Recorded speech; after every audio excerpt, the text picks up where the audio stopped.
Hi, this is Dr. Alan Gruning, and I'm beginning a series of video blogs entitled The Top 10 Things You Must Do Now to Avoid Toxins. I hope that you'll find these very encouraging but scary at the same time.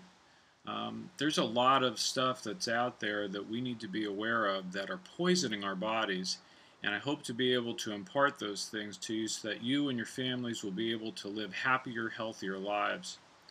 The first thing that I need to tell you is that if you can't ever hope to get the toxins out of your life if you smoke or drink alcohol or take drugs. These are the biggest toxins you could put into your body. I was an emergency physician for 17 years, and I dealt all the time with the toxic effects of tobacco and alcohol and drugs on our society. And if you took away tobacco, alcohol, and drugs, you wouldn't need half the hospital beds rather, and the ER visits would go down dramatically. So this is a big part of our health care problem in this country. So please, that's the first thing you must try to be aware of, is that these toxins have to be removed. Now let's launch into my number 10 thing to do to avoid toxins, and that's to drink the right kind of water.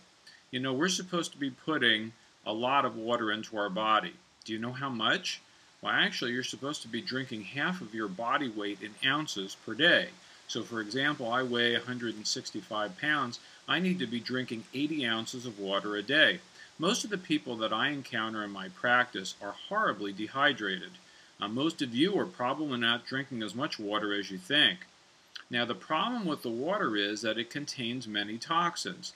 Most of our municipal water supplies try to do a good job of removing bacteria and viruses, but they also chlorinate the water and put fluoride in it, and there are other things that they can't get out.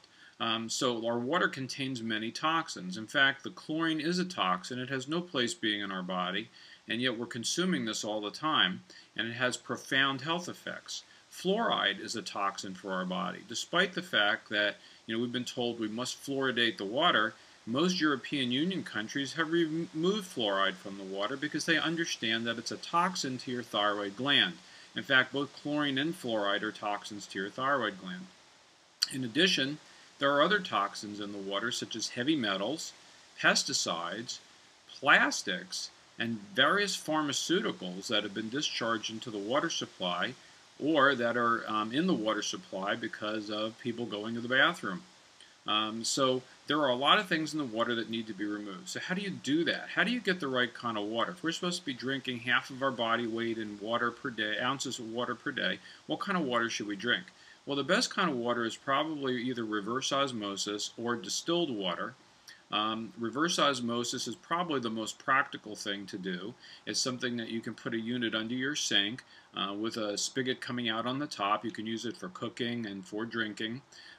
Remember that if you're going to produce your own water, whether it's on your whole house or just under the sink, you need to put it into either metal or glass containers. Do not use plastic. Plastic will leach out into the water. That's why drinking plastic water bottles is such a problem. So try to put it into either glass containers or a metal water bottle. Distilled water is fine too, but remember that we must drink the right kind of water. This has been Dr. Alan Gruning, and this is my blog on the top 10 things you must do to avoid toxins now, and this has been number 10, drink the right kind of water.